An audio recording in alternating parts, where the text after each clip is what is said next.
जी, अस्सलाम वालेकुम स्टूडेंट्स। उम्मीद है सब खैर खैरियत से होंगे। अच्छा, आज हम लोग जिस टॉपिक के बारे में डिस्कस करने जा रहे हैं वो होने जा रहा है जी आपके पास मैस स्पेक्ट्रोग्राफ। मैस स्पेक्ट्रोग्राफ में हम लोग बेसिकली क्या है या क्या चीज़ है वो हम लोग देखेंगे कि आपके पास बेसिकली ये एक डिवाइस है और काम इसका ये होता है बेसिकली कि आपके पास जो आइसोटोप्स होते हैं, आपको पता है आइसोटोप्स के डिफरेंट मैसेज होते हैं, ठीक है ना। तो आइसोटोप्स के डिफरेंट मैसेज होते हैं, तो वो आपके पास ना सेपरेट करने के लिए, डिफरेंट मैसेज को अलग अलग सेपरेट करने के लिए इस्तेमाल होता है। जो को एग्जिस्ट कर रहे होते हैं आइसोटोप्स वगैरह, उनको अलग करने के लिए इस्तेमाल होता है। और दूसरा काम ये भी होता है इसका कि मैस एग्जैक्ट कैलकुलेट करने का भी इसका काम होता है, ठीक है। हम कहते हैं, इसकी डेफिनेशन है जी, it is a device use to separate, ठीक है जी, separate different isotopes of element, ठीक है जी। अच्छा, या फिर हम कह सकते हैं डिफरेंट आइटम्स ऑफ आइसोटोप्स, ठीक है जी, different isotopes of an element, different isotopes of an element. और दूसरा काम इसका ये भी होता है कि आपके पास and is use to measure accurate maths, ठीक है जी।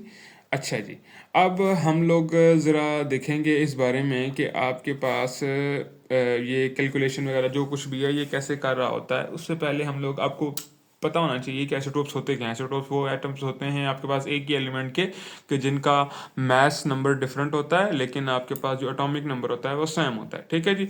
अच्छा, अब ज़रा हम अपनी बेसिकली कंस्ट्रक्शन की तरफ आ जाते हैं और डायग्राम की तरफ आ जाते हैं और उस पर डिस्कस करते हैं कि क्या क्या आपके पास चीज़ मौजूद है जी, ठीक है जी। हम ज़रा नीचे आते हैं। हम कहते हैं कि ये मैंने जो आपके पास ये जो बना दिया, ये जो बॉक्स है ना, ठीक है, ये जो ऊपर वाली साइड वाला बॉक्स है, ये एक बेसिकली है जी वैक्यूम चैम्बर, ठीक है। ये है जी आपके पास वैक्यूम चैम्बर। अच्छा जी, ये वैक्यूम चैम्बर आ गया।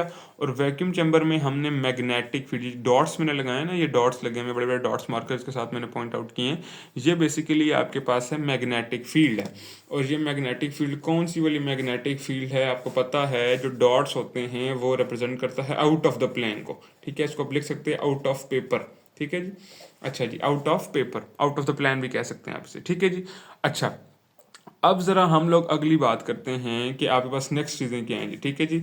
नेक्स्ट चीज़ें ये हैं बेसिकली, अगर आपको ये नीचे एक बॉक्स नज़र आए, ये बॉक्स जो है बेसिकली, इसी बॉक्स में आपके पास वो आइसोटोप्स के या जो कुछ भी है आपके पास जो चीज़ अपने अलग करनी है ना वो मौजूद है, ठीक है। वो क्या है, वो क्या कुछ होती है, जो कुछ भी होता है वो कैसे बनता है, जो कुछ होता है उसमें नेक्स्ट अभी थोड़ी देर में बात करते हैं।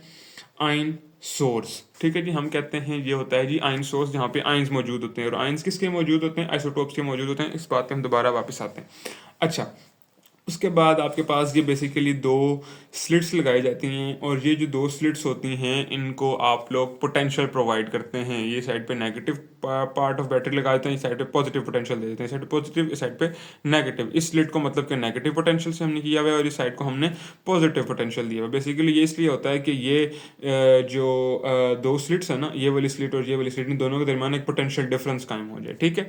जब इन दोनों के दरमियान पोटेंशियल डिफरेंस कायम हो जाएगा तो आपके पास बेसिकली ये होगा कि आपके पास आइन होगा, एक्सेलरेट कर जाएगा, ठीक है। एक्सेलरेट करके आगे चला जाएगा, ठीक है। अच्छा, अब आपके पास बकिया चीज़ों पे आते हैं हम। आपके पास हम दोबारा से ज़रा वापस आते हैं अपने आइन सोर्स की तरफ। उससे पहले बल्कि ये देख लेते हैं कि ये जो स्लिट है बेसिकली ये है S1 और ये है जी S2। इन दोनों को एक पोटेंशियल डिफरेंस क्रिएट किया जाएगा इन दोनों के दरमियान, ठीक है, जिसके ज़रिए आइंस जो होंगे एक्सेलरेट होंगे, ठीक है। अच्छा, दोबारा से हम वापस आ जाते हैं जी, इस आइन सोर्स पे आ जाते हैं जी। आइन सोर्स क्या होता है बेसिकली कि आपके पास जो आइसोटोप्स आपने जिनका मैस मेजर करना है, जिनको सेपरेट करना है ना, ठीक है, उन आइसोटोप्स को हम पहले क्या करते हैं कि वेपराइज करते हैं, ठीक है। वेपराइज करके हम उनको क्या कर देते हैं, आयोनाइज कर देते हैं, ठीक है, आयोनाइज कर देते हैं। अच्छा, और आयोनाइज किस तरीके से हम लोग करते हैं कि हम उनमें से एक इलेक्ट्रॉन को निकाल लेते हैं, ठीक है जी। एक इलेक्ट्रॉन को निकाल के जब हमें पता है कि एक पॉजिटिव आयन क्रिएट हो जाता है, ठीक है, पॉजिटिव आयन क्रिएट हो जाता है। जब पॉजिटिव आयन क्रिएट हो जाएगा तो हम कहते हैं यहाँ पे कुछ आपके पास पॉजिटिव आयन्स पड़े हुए हैं, ठीक है जी। ये पॉजिटिव आयंस जब यहाँ पे इस स्लिट के पास यहाँ पे एंटर होते हैं ना, इस जगह स्लिट पे एंटर होते हैं, जब यहाँ से होता है, जब गड्ढा बन जाता है यहाँ पे एंटर होते हैं, ठीक है। जब यहाँ पे एंटर होते हैं, इस स्लिट को हमने कनेक्ट किया हुआ ये positive potential of the battery के साथ, इस स्लिट को हमने कनेक्ट किया हुआ negative potential of the battery के साथ। तो बेसिकली ये क्या करेगा, ये positive potential of the battery इस नेगेटिव आयंस को क्या करेगा, पुश करेगा, रिपेल करेगा, ठीक है। ये पुश देगा नीचे से, ठीक है, आयंस को, और ये आयंस चलते चलते आपके यहाँ ऊपर चले जाएंगे, ठीक है। और आपको पता है कि ये जो स्लिट है इसको हमने negative potential of the battery के साथ जोड़ा हुआ है, ठीक है जी। Negative potential of the battery के साथ जोड़ा हुआ है, तो ये नेगेटिव इन पॉजिटिव आयंस को ऊपर की तरफ खींचेगी, ठीक है जी। इसलिए हम कहते हैं बेसिकली यहाँ से आयंस निकलेंगे बाहर की तरफ, ठीक है, यहाँ बाहर की तरफ आएंगे ऊपर की तरफ, ठीक है, और ये एक्सेलरेट होते हुए आएंगे। और ये एक्सेलरेट क्यों होते हुए आएंगे, बेसिकली आपके पास इन दो स्लिट्स के दरमियान जो पोटेंशियल लगा हुआ है इसकी वजह से, ठीक है जी। अच्छा, अब उसके बाद आपके पास क्या हुआ कि जूं ही वो आयंस इधर मैग्नेटिक फील्ड में एंटर हुए ना, ये जो वैक्यूम चैम्बर है इसमें हमने मैग्नेटिक फील्ड लगाई हुई है, ठीक है। तो वो पहले स्ट्रेट पाथ में यूं आ रहे थे, तो वो उन्होंने क्या करना शुरू कर दिया, बेंड करना शुरू कर दिया, ठीक है। यूं करके ना अपना पाथ को वो कर्व करना शुरू कर दिया, यूं करके कर्व करके ही नीचे गिरना शुरू हो गए, ठीक है। यहाँ से कोई एक और आयन निकला, वो भी बिल्कुल इसी तरह निकला, और वो आपके पास मैं कहता हूँ यहाँ पे कहीं पे आके गिरा, एक यहाँ पे आके गिरा, एक यहाँ पे आके गिरा, ठीक है जी। तीसरा कोई आएगा वो शायद यहाँ कहीं गिर जाए, ठीक है, एक यहाँ गिरेगा, एक यहाँ गिरेगा, जहाँ पे अलग अलग गिरते जाएंगे, ठीक है। अब बेसिकली सबसे पहले तो हम ये अलग अलग क्यों गिर रहे हैं इस बात पे भी आते हैं। सबसे पहले हम लोग इस बात को डिस्कस कर लेते हैं कि ये जो सीधा जा रहे थे, ये बेसिकली उन्होंने अपनी डायरेक्शन को कर्व क्यों कर दिया, ठीक है। सीधा जाते जाते आगे क्यों नहीं चले गए, ऊपर क्यों नहीं चले गए। बेसिकली आपको पता है कि जब कोई भी जो होता है, आयन होता है, जो कुछ भी चार्ज वगैरह होता है, जब वो मैग्नेटिक फील्ड में एंटर होगा, ये मैग्नेटिक फील्ड वाला एरिया है, तो उस पर जाहिर सी बात है को फोर्स लगेगी, और फोर्स को हम क्या नाम देते हैं, मैग्नेटिक फोर्स का नाम देते हैं, ठीक है। अब वो मैग्नेटिक फोर्स बेसिकली इन सारों को फोर्स करेगी कि आपको जी इधर नहीं जाना जी, बल्कि आपने इधर जाना है, ठीक है ना। वो बेसिकली इनको एक सर्कुलर पाथ में मूव करने पे मजबूर कर रही है, ठीक है। अब वो सर्कुलर पाथ में क्यों मूव कर रहा है, इस साइड पे क्यों नहीं सर्कुलर पाथ में मूव कर रहा, या फिर वो फोर्स नीचे की तरफ क्यों नहीं लग रही, उसकी रीजनिंग हम जरा अभी थोड़ी देर में डिस्कस करते हैं। कि हम कहते हैं वो जो फोर्स आपके पास लग रही है, ठीक है, हमें बेसिकली ये हम लोग एक राइट हैंड रूल के जरिए हम इस बात को डिस्कस करेंगे। आपके पास एक फार्मूला होता है जी, मैंने 100 दफ़ा ये बात आपको वैसे क्लास में समझाई हुई है, ये रूल किस तरह लगाया जाता है। F = QV cross B formula था, ठीक है ना, QV क्रॉस बी, ठीक है। अच्छा, अब इसमें आपके पास दो वेक्टर्स आ गए V B, और तीसरा आ गया F, ठीक है जी। अच्छा, मैंने आपको बताया हुआ था कि अगर आप लोगों ने जो पढ़ा हुआ है चैप्टर नंबर 2 में, जब दो वेक्टर्स को मल्टीप्लाई किया जाता है, जो तीसरा वेक्टर होगा उसकी डायरेक्शन क्या होगी, ठीक है जी। दो वेक्टर्स को मल्टीप्लाई करेंगे, तीसरे वेक्टर की क्या डायरेक्शन होगी वो हमने पढ़ा जी। अगर हम लोग पहले वेक्टर के डायरेक्शन में, राइट हैंड रूल की बेसिकली हम बात कर रहे हैं, ठीक है, पहले वेक्टर की डायरेक्शन में हम लोग कर लें अपनी इंडेक्स फिंगर कर लें, ठीक है। सेकंड वेक्टर के डायरेक्शन में हम लोग अपनी कर लें रेस्ट ऑफ द फिंगर्स कर लें, तो बकिया जो आपका थंब होगा वो आपको बेसिकली बताएगा कि आपके पास क्या है जी डायरेक्शन ऑफ जो थर्ड वेक्टर है, ठीक है जी। अच्छा, फर्स्ट वेक्टर अब जरा मैं इस पे रूल लगाने जा रहा हूँ, ठीक है, जरा bear with me in this. के आपके पास हम बात करते हैं कि आपके पास पहला वेक्टर यहाँ पे आपके पास क्या है जी, मैं कहता हूँ कि जरा अच्छा, अब देखो जरा आपके पास फर्स्ट वेक्टर क्या है जी, यहाँ पे वेलोसिटी v, ये v बेसिकली वेलोसिटी है, ठीक है जी। वेलोसिटी अब यहाँ से जो नीचे से आइंस आ रहे हैं इनके वेलोसिटी की डायरेक्शन क्या है जी, ये ऊपर की तरफ है जी, ठीक है जी। मैं यहाँ पे जरा आसानी के लिए ड्रॉ कर लेता हूँ, आपकी वेलोसिटी की डायरेक्शन हम लोग ड्रॉ कर लेते हैं जी, ये ऊपर की तरफ जी वेलोसिटी की डायरेक्शन है जी, ठीक है जी। अच्छा जी, उसके बाद जी आपके पास जी मैग्नेटिक फील्ड की डायरेक्शन क्या है, हमने यहाँ ऊपर बताया हुआ था आउट ऑफ द पेपर है, मतलब कि यूं बाहर की तरफ ना ये मैग्नेटिक फील्ड की डायरेक्शन होगी, ठीक है, यहाँ से यूं बाहर की तरफ डायरेक्शन आ रही होगी मैग्नेटिक फील्ड की। और तीसरा वेक्टर आप कैसे हम निकालेंगे वो हम देखते हैं जरा। पहले वेक्टर के डायरेक्शन में हम लोग कर लेंगे जी इंडेक्स फिंगर, ठीक है, rest of the fingers in the direction of second vector. Second vector की डायरेक्शन क्या है जी, मैग्नेटिक फील्ड की, ये बाहर की तरफ है, ठीक है, बाहर की तरफ है, वेलोसिटी डायरेक्शन ऊपर की तरफ है, ठीक है। अच्छा, वेलोसिटी डायरेक्शन चलेगी ऊपर की तरफ, rest of the fingers in direction of magnetic field, या सेकंड वेक्टर भी आप कह सकते हैं, ठीक है। तो अब अगर आप थंब को अगर आप खोलें तो आपका थंब बेसिकली बताएगा कि डायरेक्शन ऑफ जो थर्ड वेक्टर है, जो फोर्स है यहाँ पे इस केस केस में वो क्या होने जा रही है। ठीक है जी, वेलोसिटी की डायरेक्शन ये आ गई, मैग्नेटिक फील्ड की डायरेक्शन ये आ गई, और ये जो आपके पास थंब आ गया ये आपके पास बेसिकली फोर्स की डायरेक्शन को बता रहा है। ठीक है जी, अच्छा जी, फोर्स किधर लग रही है जी, ये राइट साइड पे लग रही है। ठीक है जी, किधर लग रही है जी, ये किधर लग रही है जी, ये इधर राइट साइड पे लग रही है। ये फोर्स की डायरेक्शन होगी, ये वेलोसिटी डायरेक्शन होगी, यहाँ कुछ आउट ऑफ द प्लेन आपके पास मैग्नेटिक फील्ड मूव कर रही थी। ठीक है जी, अच्छा हम कहते हैं कि आपके पास ये डायरेक्शन आ गई जी फोर्स की, आपके पास वेलोसिटी इस डायरेक्शन में जाना चाह रही थी, फोर्स ने इसको, मैग्नेटिक फोर्स ने किधर पुश करना शुरू कर दिया, इधर पुश करना शुरू कर दिया। जब ये इधर पुश करेगा तो ये यूं सीधा जाता जाता आपके पास यूं एक कर्व पाथ में चलना शुरू कर देगा, जो कि इवेंचुअली यहाँ ड्रॉप कर देगा। ठीक है, बेसिकली ये एक कर्व पाथ आना शुरू हो जाएगा। ठीक है, अच्छा ये बातें उम्मीद है समझ आ गई होंगी। और अब यहाँ पे बेसिकली होगा क्या कि हम कहते हैं कि अब जो आइसोटोप्स मुख्तलिफ होंगे ना, ठीक है, अब किसी आइसोटोप का मैस ज़्यादा होगा, किसी आइसोटोप का मैस कम होगा। ठीक है, अब जो ज़्यादा मैस वाला होगा वो ज़्यादा लंबा चक्कर काट के जाएगा। ठीक है, ज़्यादा लंबा चक्कर काट के जाएगा। जो छोटा मैस वाला होगा वो थोड़ा कम चक्कर काट के जाएगा। ठीक है, जो नीचे वाले चक्कर है ये समझ लो कि छोटे मैस का। इस बात को हम जस्टिफाई करेंगे थोड़ी देर में। ठीक है, परेशान नहीं होना। ठीक है, अच्छा हम इस बात को जस्टिफाई करेंगे। ठीक है ना, जो कम मैस वाला होगा वो छोटा चक्कर काटेगा, और जो ज़्यादा मैस वाला होगा वो थोड़ा बड़ा चक्कर काटेगा। मतलब कि बेसिकली हम कहते हैं, मिसाल के तौर पर ये एक कुछ सेमी सर्कल सा बन रहा है। ठीक है, ये सेमी सर्कल बन रहा है। सेमी सर्कल, जब ये सर्कल भी यूँ कुछ करके कंप्लीट कर सकते हैं। ठीक है, इस सर्कल का रेडियस मैं कहता हूँ ये आपके पास बन जाता है जी, इसका रेडियस है R1, इसका रेडियस है जी आपके पास R2 है। ठीक है जी, मैं कहता हूँ आपके पास इसका सॉरी इसको भी यहीं पे ड्रॉ कर देते हैं। ठीक है, ये मैं कहता हूँ इस वाले का जो रेडियस आ जाता है वो आ जाता है जी R2 आ जाता है। ठीक है, R1 छोटा R2 बड़ा।